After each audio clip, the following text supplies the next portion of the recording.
Welcome to Mysteries and Crime, the channel where shadows speak and silence reveals the truth. Tonight, we journey into a case that captivated headlines across the nation. A suburban mother, a morning jog, and then nothing. For 22 days, she was gone. Then, on Thanksgiving morning, she reappeared, chained, battered, and claiming to have survived a violent abduction. But beneath the surface of survival hid a web of lies. This is the story of Sherri Papini, the woman who faked her own kidnapping. Clue for tonight: what led investigators to unravel Sherri's story? Listen closely. The answer is hidden in the details. In early November of 2016, Sherri Papini, a wife and mother from Redding, California, vanished while out jogging. After 22 days of frantic searching, she reappeared on the side of a road, badly injured.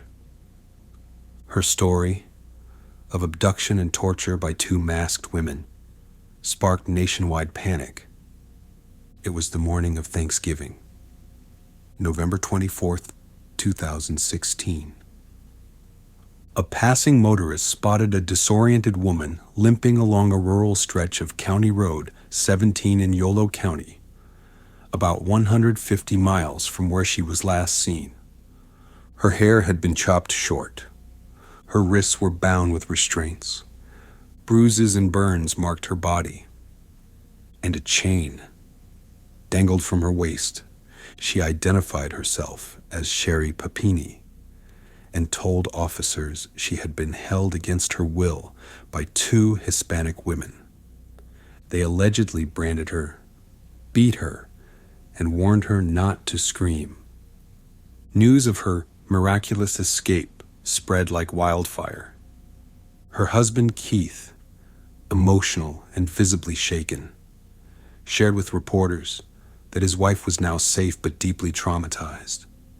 Law enforcement responded quickly, sealing off the area where she was found. Search dogs were deployed. Forensic teams scoured for evidence, and Sherri was taken to the hospital for immediate treatment. The community, having rallied behind her family during her disappearance, now rejoiced. But behind the scenes, questions began to stir. Why had she been released? Why now, on Thanksgiving? And why did the details of her story feel just slightly off? Sherri Papini was born in June of 1982 and raised in Northern California. She lived in the small city of Redding with her husband Keith and their two young children. To neighbors and friends, Sherri was the image of a devoted mother, often described as upbeat, cheerful, and fiercely protective of her family. She and Keith were high school sweethearts, eventually marrying and settling down in a modest suburban neighborhood. Their home life, according to reports, appeared typical. Birthday parties, school pickups, and social media posts filled with smiling faces. Sherri had no known criminal history, but some who knew her in her younger years recalled moments of instability. Allegedly, she had made past claims of being the victim of abuse or harassment, some of which were later contested or unverified. Still, by the time 2016 arrived, she had few known enemies. There was no ongoing custody battle, no financial troubles reported. To the public eye, Sherri was simply a mom who vanished without explanation. That sense of innocence, of vulnerability, captured national attention. Her disappearance became a rallying cry. Volunteers flooded in, billboards went up, and online fundraising pages began collecting thousands of dollars in donations. Everyone wanted to believe her story. A woman abducted by strangers and brutally held captive. It was unthinkable, which made it unforgettable. But as law enforcement would later uncover, Sherri's life was far more complicated than it appeared on the surface. At first, law enforcement had no concrete suspects. Sherri's own account pointed toward two Hispanic women, described as aggressive and masked, who allegedly kept her in a room with boarded windows and sparse furnishings. Sketches were created based on her vague descriptions, but they yielded no results. Investigators widened their search. They combed through her phone records, her financial transactions, even surveillance footage from areas surrounding where she was found. At one point, her husband Keith was questioned. Standard protocol in any missing persons case. But there was no evidence tying him to the disappearance. And his polygraph test, according to reports, came back clear. As days passed, the leads grew colder, until a DNA sample from her clothing was processed. It did not match her husband or any known criminal in the database. Instead, it matched a man in Michigan. That man was Sherri's former boyfriend. When approached, he admitted to helping Sherri disappear. According to his account, she reached out to him asking for refuge, claiming she needed to escape her life. He picked her up in California, took her to his apartment, and during those 3 weeks, he said, she stayed willingly. He also claimed she inflicted many of her own injuries with his reluctant assistance. The suspect narrative collapsed. No masked kidnappers, no random violence, just a woman, a man from her past, and a story built on lies. On the morning of November 2nd, 2016, Sherri Papini reportedly dropped her children off at daycare. She then went for a jog in the rural outskirts of Redding. That was the last confirmed sighting of her. Her husband Keith returned home that evening to find she hadn't picked up the kids. Her phone and earbuds were later discovered along the jogging path. Her blonde hair strands tangled in the wires, a chilling discovery that fueled immediate concern. Within hours, the search began. Hundreds of volunteers combed through the nearby forests and fields. Flyers were distributed. Social media erupted with appeals for help. 3 weeks later, on the morning of November 24th, Sherri was found wandering near Interstate 5 in Yolo County. She was covered in bruises. Her nose appeared swollen. There were burns on her skin. And the most disturbing detail, a symbol had been branded into her right shoulder blade. Her wrists bore ligature marks, and her clothing hung loosely from her body, suggesting signs of malnutrition.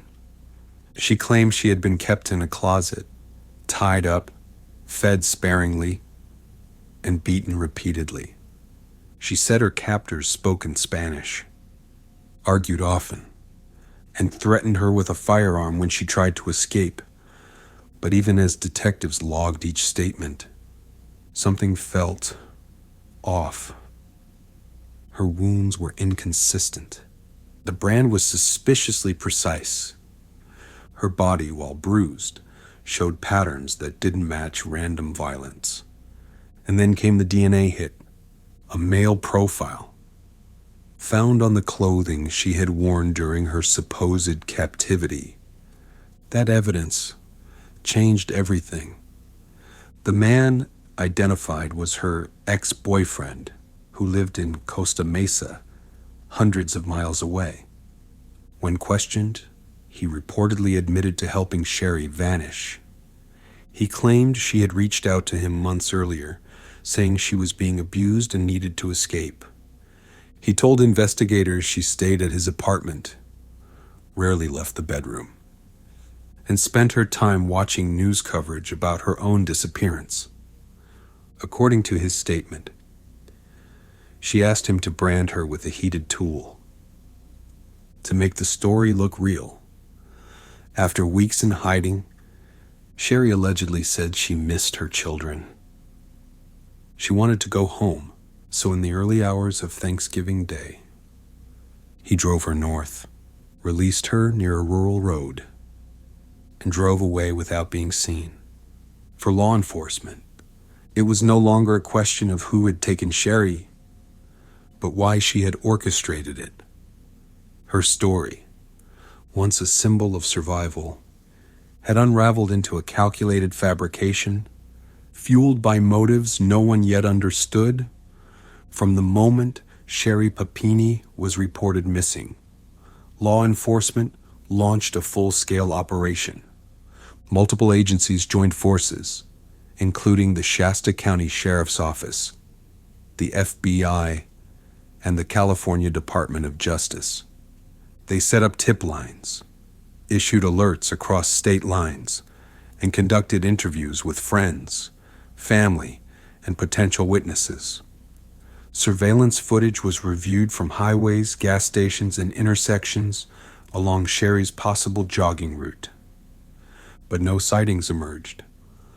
Search teams used scent tracking dogs and aerial drones. Nothing turned up. The turning point came with a swab of DNA found on Sherri's clothing. It was submitted to the national database and later to familial DNA tracing tools, leading them not to a criminal, but to a man once close to Sherri. When confronted, he cooperated fully, and his testimony unraveled the entire deception. The case had shifted from a manhunt for kidnappers to an investigation of a fraud. Forensic teams initially treated Sherri's return as evidence of a crime. Her injuries were documented with photographs. Swabs were taken from her mouth, skin, and clothing, and her statements were recorded in detail. However, as analysts reviewed the injuries, red flags emerged. The brand on her shoulder appeared deliberate, not chaotic. The bruises were in places easily reachable by her own hands. And her weight loss, while visible, was inconsistent with complete starvation. One key finding came from her underwear, where male DNA was recovered. This DNA, when cross-referenced, matched a man living in Michigan at the time, Sherri's former boyfriend. His confession, supported by the forensic timeline, painted a clear picture. There had been no abduction, only a prolonged hoax. Despite the physical trauma, evidence showed the wounds were self-inflicted or inflicted with consent. No third-party kidnappers were ever found because, according to law enforcement, they never existed. In the early days of Sherri's disappearance, the local community rallied with a sense of urgency and unity. Candlelight vigils were held, flyers blanketed storefronts, and volunteers walked miles through brush and forest, hoping for a clue. Her safe return on Thanksgiving sparked celebration. People wept openly, grateful that a mother had survived the unimaginable. But when the truth emerged, emotions shifted. Shock turned to betrayal. Residents who had donated, who had searched, now felt manipulated. Some expressed sympathy, questioning her mental health. Others demanded accountability. The trust once given freely had fractured, and the scars it left ran deep. National media covered Sherri's story from the beginning. Major outlets ran updates daily, comparing her disappearance to high-profile cases like Elizabeth Smart. Her reappearance fueled headlines. Survivor, found on Thanksgiving. Chained, beaten, branded. But the twist that followed was seismic. When authorities revealed the hoax, news stations pivoted fast. Questions flooded the airwaves. Why did she do it? Was it for attention? For escape?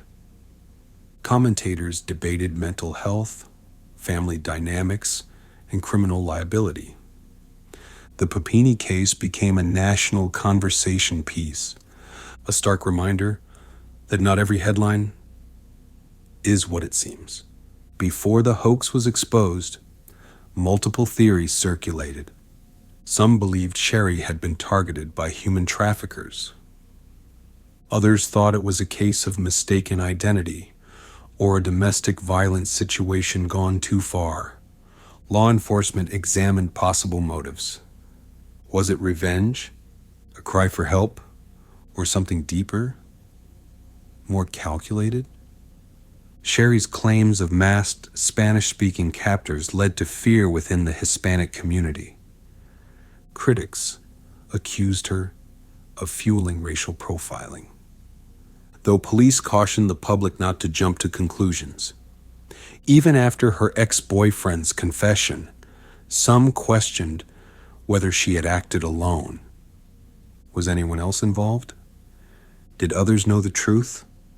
But no other arrests were made. Her story, though deeply flawed, had been executed with enough precision to fool professionals for weeks. And the damage it left behind was far-reaching. In March of 2022, Sherri Papini was arrested by federal agents. She was charged with making false statements to a federal law enforcement officer and mail fraud due to her use of victim compensation funds. During questioning, she initially denied the hoax, but as the evidence mounted, she confessed. In court, Sherri expressed remorse, saying she was ashamed of her actions and couldn't explain why she had done what she did. She accepted a plea deal, and in September of 2022, she was sentenced to 18 months in federal prison. She was also ordered to pay over $300,000 in restitution. The judge described her actions as a calculated deception that diverted resources from real victims and eroded public trust. There was no trial, no dramatic testimony, just a quiet conclusion to a story that had once captured the nation's full attention. Even after her sentencing, questions remain. Why did Sherri Papini truly vanish? Was it emotional distress, a desire to escape, or something darker? To this day, she has never fully explained her motives. There were no clear financial gains, no evidence of coercion, only silence and speculation. The branding, the injuries, the precision of the hoax, all suggest a level of planning. But what was the end goal? And perhaps the most haunting question of all. Could it happen again? Could another story, just like this one, already be unfolding, unnoticed? For the people of Reading and across the country, the Papini case left a deep impression. Law enforcement agencies reviewed protocols, resources were reallocated, and skepticism grew. Advocates for missing persons expressed concern that future victims might not be believed. The community that once poured its heart into the search now approached such cases with cautious eyes. Nationally, the case sparked debate about mental health, media accountability, and racial bias in crime narratives. And though justice was served, the story left behind a fracture in public trust, one not easily repaired. So we ask you, what led investigators to unravel Sherri's story? Could a different turn of events have changed everything? Let us know your thoughts in the comments below. And if you enjoyed this case, don't forget to like, subscribe, and share. As always, stay curious, stay vigilant, and stay safe.